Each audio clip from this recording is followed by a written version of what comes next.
نہیں، بس فائرنگ کی تھی انہوں نے اور پھر بھاگ گئے۔ چوکیدار معمولی زخمی ہوا تھا۔ اس بار بھی عباس نے ہی جواب دیا۔ تم نے کمرے ٹھیک کروا دیے؟ ہاں، میں نے بستر وغیرہ لگوا دیے ہیں۔ ویسے تو صبح ہونے والی ہے، مگر آپ لوگ تو ساری رات سوئے ہی نہیں ہوں گے، بہتر ہے کچھ دیر آرام کر لیں، تانیہ نے کہا۔ ملازم ان کا سامان لے کر پہلے ہی جا چکا تھا۔ تانیہ نانو کو ساتھ لے کر اندر جانے لگی۔ علیزہ نے بھی ان کے پیچھے جانا چاہا مگر عباس نے اسے روک دیا۔ علیزہ، وہ رک گئی۔ عباس کی آواز نرم تھی۔ کچھ دیر پہلے والی تلخی اور تلشی غائب ہو چکی تھی۔ پریشان مت ہو علیزہ، اس نے عباس کو دیکھا اور اس کی آنکھیں ڈب آ گئیں۔ عباس 2 قدم آگے بڑھا آیا اور اس نے علیزہ کے کندھے پر اپنا بازو پھیلا دیا۔ ہمیں تمہاری بہت پرواہ ہے اور اگر میری کوئی بات تمہیں بری لگی ہو تو آئی ایم سوری۔ علیزہ نے صرف سر ہلا دیا۔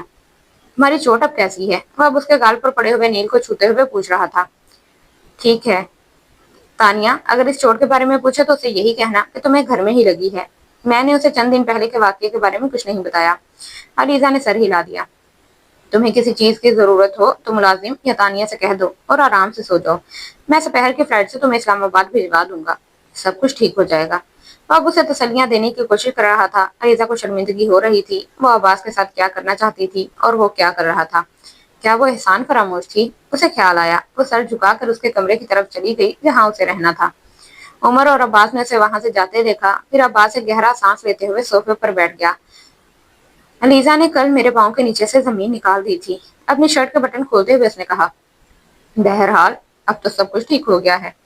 عمر بھی مسکراتے ہوئے دوسرے صوفے پر بیٹھ گیا۔ You are a master plan maker, Abbas نے ستائشی انداز میں عمر سے کہا۔ Plan maker? عمر نے اپنی بھویں اچکاتے ہوئے کہا۔ اس نے تو اندھی گھڑی میں لا کر کھڑا کر دیا تھا، اس کے علاوہ اور کیا چاہ رہا تھا؟ عباس نے اب اپنا موبائل اٹھا لیا۔ پاپا کو انفارم کر دینا چاہیے، اس نے ایک نمبر ڈائل کرتے ہوئے عمر سے کہا۔ عمر نے کچھ کہے بغیر سر ہلا دیا۔ عباس کا رابطہ قائم ہو چکا تھا۔ ہیلو، وہ اب ایاز حیدر سے بات کر رہا تھا۔ علیزہ ہمارے ساتھ آ گئی ہے، اس نے چھوڑتے ہی کہا۔ گڈ، اسے کوئی شک تو نہیں ہوا؟ نہیں، میرا خیال ہے اسے کوئی شک نہیں ہوا، وہ خاصی شرمندہ ہے، عباس نے کہا۔ ٹھیک ہے، تم اب کل اسے اسلام آباد بھیج دو۔ آپ نے ماما سے بات کی ہے؟ نہیں، ابھی تھوڑی دیر بعد کروں گا۔ پہلے کرنے کا کیا فائدہ ہوتا؟ پہلے یہ تو کنفرم ہو جاتا کہ پلان کامیاب رہے گا یا نہیں، دوسری طرف سے ایاز حیدر نے کہا۔ ٹھیک ہے، آپ ماما سے بات کر لیں اور ایک بات کا خیال رکھیں، ہم نے علیزہ کو یہی بتایا ہے کہ آپ کو کچھ پتا نہیں ہے اور ہم جو بھی کر رہے ہیں یا اس نے جو بھی کیا ہے اس کے بارے میں آپ کو بتایا نہیں گیا۔ عباس نے اچانک یاد آنے پر کہا۔ یہ کیوں؟ میں اس سے واقعی بات کرنا چاہتا ہوں، اس کی ساری حماقت پر۔ ایاز حیدر نے کہا۔ پاپا، یہ عمر نے کہا ہے، آپ اس سلسلے میں عمر سے بات کر لیں، عباس نے موبائل پر کہا اور بات کرتے ہوئے موبائل عمر کی طرف بڑھا دیا۔ عمر ایاز حیدر کے ساتھ ہونے والی اس کی گفتگو بڑے غور سے سن رہا تھا۔ اس نے کسی سوال پر اعتراض کے بغیر عباس کے ہاتھ سے موبائل پکڑ لیا۔ رسمی سے اسلام دعا کے بعد ایاز حیدر نے چھوٹتے ہی اس سے بھی وہی کہا جو وہ عباس سے کہہ چکے تھے۔ علیزہ کو یہ کیوں کہا ہے تم نے کہ تم لوگوں نے مجھے کچھ نہیں بتایا؟ انہوں نے چپتے ہوئے لہجے میں کہا۔ انکل، وہ پہلے ہی خاصی شرمندہ ہے، میں اسے اور شرمندہ کرنا نہیں چاہتا، عمر نے مدافعانہ انداز میں کہا۔ ہو سکتا ہے وہ شرمندہ ہو، لیکن اس سے اس سلسلے میں بات تو ہونی چاہیے۔ جو کچھ اس نے کرنے کی کوشش کی ہے، اٹس سمپلی آؤٹریجیس۔ میں تو اس سے اس سب کی توقع ہی نہیں کر رہا تھا، اور نہ ہی عباس۔ لیکن انکل، عمر نے کچھ کہنے کی کوشش کی۔ ایاز حیدر نے اس کی بات کاٹ دی۔ اسے اندازہ تو ہونا چاہیے کہ اس کی یہ حماقت کتنی سنگین ثابت ہو سکتی تھی۔ آپ ٹھیک کہہ رہے ہیں، مگر وہ آج کل جس فریم آف مائنڈ میں ہے شاید اسے صحیح اندازہ ہی نہیں ہے۔ ایاز حیدر نے عمر کی بات کاٹ دی۔ نہیں، اسے اندازہ تو ہے، عباس سے اس نے جو کچھ کہا اس سے یہ بات تو خاصی واضح ہو جاتی ہے کہ وہ یہ سب کچھ سوچے سمجھے بغیر نہیں کر رہی۔ انکل، وہ اس وقت غصے میں تھی، غصے میں بہت ساری باتیں سوچے سمجھے بغیر کہی جاتی ہیں، اور پھر اسے حالات کا کوئی اندازہ ہی نہیں ہے۔ آپ اس کی کمپنی اور مزاج تو جانتے ہی ہیں۔ عمر اب مکمل طور پر اس کا دفاع کر رہا تھا۔ وہ ابھی تک اس شوق سے باہر نہیں آئی، کچھ عرصے بعد جب وہ ٹھیک ہوگی تو اپنی اس حرکت کی نامعقولیت کو خود ہی محسوس کر لے گی۔ اسی لیے میں آپ سے ریکویسٹ کرتا ہوں کہ آپ اس سے ابھی کوئی بات نہ کریں۔ ایاز حیدر نے گہرا سانس لیا۔ ٹھیک ہے، میں اس سے بات نہیں کرتا، تم اسے صبح اسلام آباد بھجوا دو۔ ہاں، وہ میں کر دوں گا۔ اور گرینی؟ عمر نے سکون کا سانس لیتے ہوئے پوچھا۔ فی الحال تو انہیں عباس کے پاس ہی رہنے دو، بعد میں وہ واپس چلی جائیں گی، ایاز حیدر نے کہا۔ اور میں؟ عمر نے ان سے پوچھا۔ تم بھی ابھی واپس مت جاؤ، جب تک سارا معاملہ کلیئر نہیں ہو جاتا لاہور میں ہی رکو۔ میں نے آئی جی سے بات کی ہے، وہ تمہاری 1 ہفتے کی چھٹی اپروو کر دیں گے۔ وہ اسے بتانے لگے۔ آپ کی جسٹس نیاز کے ساتھ ملاقات ہوئی ہے؟ ابھی نہیں، شاید کل یا پرسوں۔ میں خود بھی یہ معاملہ نپٹا کر ہی واپس جاؤں گا۔ صورتحال ضرورت سے زیادہ خراب ہے۔ عمر ان کے جملے پر کچھ چونکا۔ کیوں؟ کیا ہوا؟ چیمبر آف کامرس کا ایک وفد آج چیف منسٹر سے ملا ہے اور کل وہ انٹیریئر منسٹر سے مل رہے ہیں۔ انٹیریئر منسٹر نے آج فون پر مجھ سے بات کی ہے۔ معاملہ خاصا طول پکڑ رہا ہے۔ وہ سنجیدگی سے ان کی بات سنتا رہا۔ تم لوگوں نے بھی احتیاط کا مظاہرہ نہیں کیا؟ کیسی احتیاط؟ اکٹھے چار اٹھا کر مار دیے۔ انکل، آپ جانتے ہی ہیں ساری صورتحال کو، ہمارے پاس اور کوئی راستہ نہیں تھا۔ میں جانتا ہوں، اس کے باوجود اتنی پور ہینڈلنگ کی ہے تم دونوں نے کہ مجھے حیرانی ہو رہی ہے۔ تم تو چلو ابھی نئے ہو فیلڈ میں، مگر عباس پر حیرت ہو رہی ہے مجھے۔ اتنے جھول چھوڑے ہیں اس نے کہ اب مجھے سب کچھ کور اپ کرنے میں دقت پیش آ رہی ہے۔ عمر نے عباس کو دیکھا، وہ اسی کی طرف متوجہ تھا اور شاید اسے ہونے والی گفتگو کا کچھ اندازہ بھی تھا۔ جب تم لوگوں کو ان کی فیملیز کا پتہ چل گیا تھا تو بہتر تھا تم سب کو نہ مارتے، جسٹس نیاز کے بیٹے کو مار دیتے، باقیوں کو چھوڑ دیتے۔ کم از کم یہ جو گروپنگ ہو گئی ہے ان چاروں فیملیز کی، یہ تو نہ ہوتی۔ انکل، وہ چاروں اسی قابل تھے، وہاں ایک دو کو چھوڑنے کا سوال ہی نہیں تھا۔ ٹھیک ہے، مگر تم لوگوں کو اتنی عقل کا مظاہرہ تو کرنا چاہیے تھا کہ خود سامنے نہ رہتے، پولیس کے ہی کسی اہلکار کو اس کے سارے آپریشن کو کنڈکٹ کرنے دیتے۔ یہ ہم نے اس لیے کیا کیونکہ ہم سب کچھ بہت جلدی اور احتیاط سے کرنا چاہتے تھے، اور ہمیں یہی خدشہ تھا کہ نچلے درجے کے اہلکار سب کچھ اچھے طریقے سے نہیں کر پائیں گے۔ تو خود تم لوگوں نے کون سے تیر مار دیے اور سیکریسی کہاں رہی؟ چیف منسٹر کے پاس پوری رپورٹ پہنچی ہوئی ہے۔ انکل، اب ہم اس چیز کو کیسے روک سکتے تھے؟ چیف منسٹر کے پاس تو رپورٹ جانی ہی تھی اور ہمیں اس چیز کا کوئی خوف نہیں تھا۔ وہ کیا کر سکتے ہیں؟ تو میں نے خاصی لاپرواہی سے کہا۔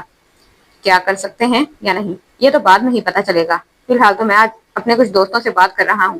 اب یہ پریشر گیم ہے۔ آپ نے چیف منسٹر سے کیا کہا؟ چیف منسٹر کی مجھے زیادہ فکر نہیں ہے اور نہ ہی وہ ہمارے لیے زیادہ مسئلہ کھڑا کرے گا۔ مسئلہ ان چاروں فیملیز کا ہے، خاص طور پر جسٹس نیاز اور چیمبر آف کامرس کے وائس پریزیڈنٹ کا۔ وہ بات کرتے کرتے رک گئے۔ میں تم لوگوں سے بعد میں بات کروں گا، فی الحال ایک کال آ رہی ہے میرے لیے۔ عمر نے انہیں فون بند کرتے سنا۔ ایک گہری سانس لے کر اس نے موبائل واپس عباس کی طرف بڑھا دیا۔ پاپا کیا کہہ رہے تھے کہ معاملہ کافی طول پکڑتا جا رہا ہے؟ ٹو ہیل ود اٹ، عباس نے نفرت سے اپنے ہونٹ پھیرتے ہوئے کہا۔ تمہیں انہوں نے لاہور میں رکنے کے لیے کہا ہے؟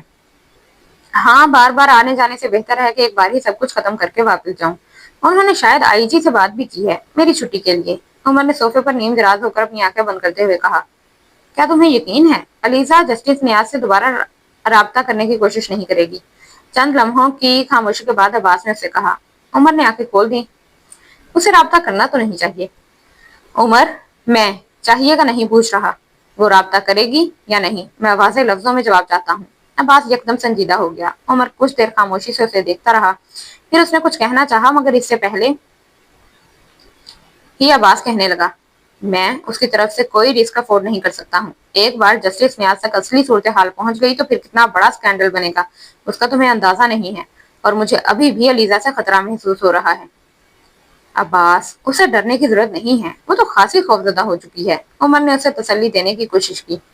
ابھی وہ خوفزدہ ہے، مگر کب تک؟ کل کو اس کا یہ خوف ختم ہو گیا تو پھر کیا ہوگا؟ اگر اس پر ایک بار پھر ہیومن رائٹس کے دورے پڑنا شروع ہو گئے اور اس نے ایک بار پھر جسٹس نیاز کو سب کچھ بتانے کی کوشش کی یا پھر پریس کی مدد لی؟ عباس، میں اسے سمجھا لوں گا، وہ کچھ نہیں کرے گی۔ عمر، یہ کام تم پہلے بھی کر چکے ہو۔ جب تم آج صبح اسے سمجھانے گئے تھے تو اس نے تمہاری بات نہیں سنی، اور ابھی بھی اگر وہ یہاں میرے گھر موجود ہے تو تمہاری کسی بات سے قائل ہو کر نہیں، بلکہ اس سارے ڈرامے سے خوفزدہ ہو کر۔ تم کیا کہنا چاہتے ہو؟ عمر الجھا۔ میں یہ کہنا چاہتا ہوں کہ اگر کل وہ تمہاری باتوں سے قائل نہیں ہوئی تو ہم دوبارہ کیا ڈرامہ کریں گے؟ میں اپنا کریئر کم از کم علیزہ کی وجہ سے خطرے میں نہیں ڈال سکتا۔ عباس نے اپنے جیب سے سگریٹ کا پیکٹ نکال کر ایک سگریٹ نکالتے ہوئے کہا، میری پروموشن ڈیو ہے اور اپنی فیملی کا کوئی فرد میرے خلاف کسی کے ہاتھ کا ہتھیار بنے تو پھر؟ اس نے پیکٹ عمر کی طرف بڑھایا۔ عمر نے بھی پیکٹ سے ایک سگریٹ نکال دیا۔ عباس نے پیکٹ سامنے پڑی ٹیبل پر رکھا اور لائٹر سے سگریٹ دونوں ہونٹوں میں دبا کر سلگانے لگا۔ اس نے بات مکمل نہیں کی تھی۔ عمر سگریٹ ہاتھ میں لیے اس کا چہرہ دیکھتا رہا۔ عباس نے لائٹر عمر کی طرف بڑھا دیا اور خود سگریٹ سلگا کر لائٹر ٹیبل پر رکھ دیا۔ ہاں، وہ ہمارے خاندان کا ایک حصہ ہے، مگر میں اس کے لیے اپنا کریئر تباہ نہیں کر سکتا۔ عباس نے صاف گوئی کا مظاہرہ کیا۔ میں کر سکتا ہوں، عمر نے بے تاثر آواز میں صوفے کی پشت سے ٹیک لگاتے ہوئے کہا۔ تمہاری حقیقت پسندی کچھ ختم نہیں ہوتی جا رہی؟ عباس نے چپتے ہوئے انداز میں کہا۔ میں اس کے بارے میں حقیقت پسند ہوں اور میں نے تمہیں حقیقت ہی بتائی ہے۔ میں اس کو اکیلا نہیں چھوڑ سکتا، چاہے وہ اس طرح کی حماقتیں کرے، عباس نے تیکھے انداز میں کہا۔ وہ آئندہ ایسا کچھ نہیں کرے گی، میں تمہیں یقین دلاتا ہوں۔ عباس کچھ دیر اس کا چہرہ دیکھتا رہا۔ شادی کیوں نہیں کر لیتے؟ عمر نے حیرانی سے اس کا منہ دیکھا۔ کیا احمقانہ سوال ہے، اس ساری گفتگو کے دوران میری شادی کہاں سے آ گئی؟ میں تمہاری اور علیزہ کی شادی کی بات کر رہا ہوں، عباس نے اسی انداز میں کہا۔ کم آن، عمر نے سگریٹ کو ایش ٹرے میں پھینکتے ہوئے سگریٹ کے پیکٹ سے ایک اور سگریٹ نکال لیا۔ کیوں پسند نہیں کرتے تم اسے؟ عباس، کوئی اور بات کرو۔ کیوں؟ یہ کیوں نہیں؟ تمہاری اچھی خاصی افیلیشن ہے اس کے ساتھ، بلکہ انڈرسٹینڈنگ بھی، تمہیں شادی کر لینی چاہیے اس کے ساتھ۔ عباس، ہم کچھ اور بات کر رہے تھے۔ عمر کا چہرہ سپاٹ تھا۔ اور تم اب جو کچھ کہہ رہے ہو اس کا اس سے کوئی تعلق نہیں ہے۔ تعلق ہے؟ کیا تعلق ہے؟ عمر نے دو بدو کہا۔ تم سے شادی ہونے کے بعد وہ اس سارے واقعے کے بارے میں کسی سے بات نہیں کرے گی۔ تم کیسے کہہ سکتے ہو؟ اپنے شوہر کو کورٹ میں کیسے گھسیٹے گی؟ میں پھنسوں گا تو تم بھی پھنسو گے، اور علیزہ یہ نہیں کرے گی، ہم اس کے بارے میں بے فکر ہو سکتے ہیں۔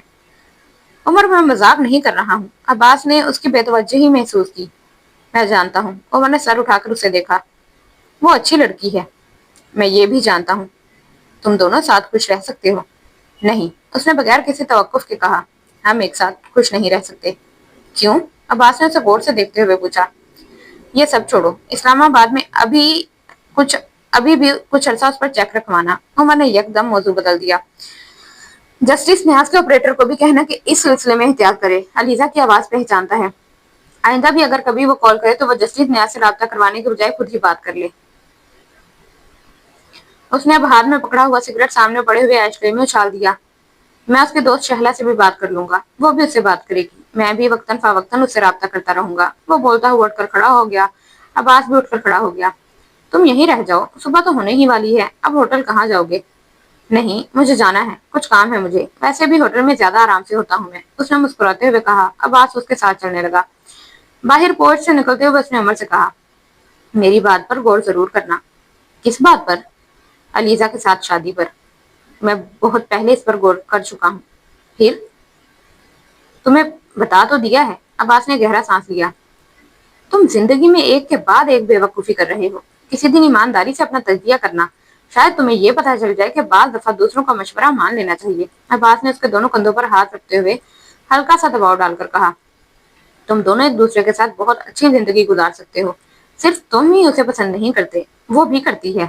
عمر اس بات پر کچھ کہنے کے بجائے صرف مسکرا دیا۔ صبح 10-11 بجے کے قریب میں تمہیں فون کروں گا۔ عباس نے اس کے کندھے کو ہلکا سا تھپ تھپایا۔ ایک بار پھر موضوع بدل رہے ہو تم؟ ٹھیک ہے، تمہاری مرضی۔ عمر جواب میں کچھ کہے بغیر اپنی کار میں بیٹھ۔ تم مجھے یہ بتاؤ کہ میں اس سارے سلسلے میں تمہاری کیا مدد کر سکتا ہوں؟ ہمایوں اور شکیل نے ایاز حیدر کے ساتھ ہونے والی لمبی چوڑی گفتگو کے بعد کہا۔ وہ ایاز حیدر کے فرسٹ کزن تھے اور سی بی آر میں ایک اعلیٰ عہدے پر فائز تھے۔ ایاز حیدر کو کچھ دیر پہلے انہوں نے فون کیا تھا۔ پچھلے چند دنوں میں ایاز حیدر بہت سارے رشتہ داروں، کولیگز اور دوستوں کے ساتھ مسلسل رابطے میں تھے۔ اخبارات میں یہ اسکینڈل سامنے آنے پر اور عباس کی اس میں انوالومنٹ کی خبر پاتے ہی یہ روابط شروع ہو گئے تھے۔ ہر ایک انہیں اپنے تعاون اور مدد کا یقین دلا رہا تھا، اور ایاز حیدر اچھی طرح جانتے تھے کہ یہ صرف خالی کھلی باتیں نہیں ہیں، وہ لوگ واقعی ہر قیمت پر ان کے بیٹے کی مدد کرنا چاہ رہے تھے۔ میں چاہتا ہوں قاسم درانی کو ہینڈل کرنے میں تم میری مدد کرو، ایاز حیدر نے ان کی پیشکش پر کہا۔ کس طرح کی مدد؟ اس کی فیکٹریز کی ٹیکس فائلز کو ذرا ایک بار پھر کھولو۔ ٹیکس کے معاملے میں ٹریک ریکارڈ کیسا ہے اس کا؟ ایاز حیدر نے پوچھا۔ ہمایوں نے ایک ہلکا سا قہقہہ لگایا۔ کیسا ہو سکتا ہے؟ بھئی ویسا ہی ہے جیسا چیمبر آف کامرس کے کسی بھی عہدیدار کا ہو سکتا ہے، جو جتنا بڑا ٹیکس چور وہ اتنا ہی بڑا انڈسٹریلسٹ، یعنی ہاتھ صاف نہیں ہے اس کے۔ مجھے تفصیل کا تو پتہ نہیں، مگر میرا خیال ہے یہ بھی ان انڈسٹریلسٹ میں شامل ہے جو پولیٹیکل فیورز کی وجہ سے بچا ہوا ہے۔ پرائم منسٹر کی پارٹی کو فنڈ میں خاصی لمبی چوڑی رقم دیتا رہتا ہے۔ تم ذاتی طور پر نہیں جانتے اسے؟ نہیں، 2-4 پارٹیز میں سلام دعا ضرور ہوئی ہے اور چہرے سے واقف ہوں، مگر کوئی لمبے چوڑے روابط نہیں ہے اس کے ساتھ، ہمایوں نے بتایا۔ تمہارا کیا خیال ہے اس کے ٹیکس ریکارڈ کی چھان بین شروع ہونے پر اوپر سے مداخلت ہو سکتی ہے؟ یہ تو طے شدہ ہے، میں نے تمہیں بتایا نا کہ خاصی بڑی رقم ڈونیٹ کرتا رہا ہے پرائم منسٹر کی پارٹی کو، ہمایوں نے اپنی رائے دی۔ دیکھو، میں کوئی اس کے ٹیکس کے معاملات ٹھیک کروانا نہیں چاہتا، نہ ہی میں اس کے خلاف تمہارے ڈپارٹمنٹ کی طرف سے کوئی کیس کروانا چاہتا ہوں۔ تو پھر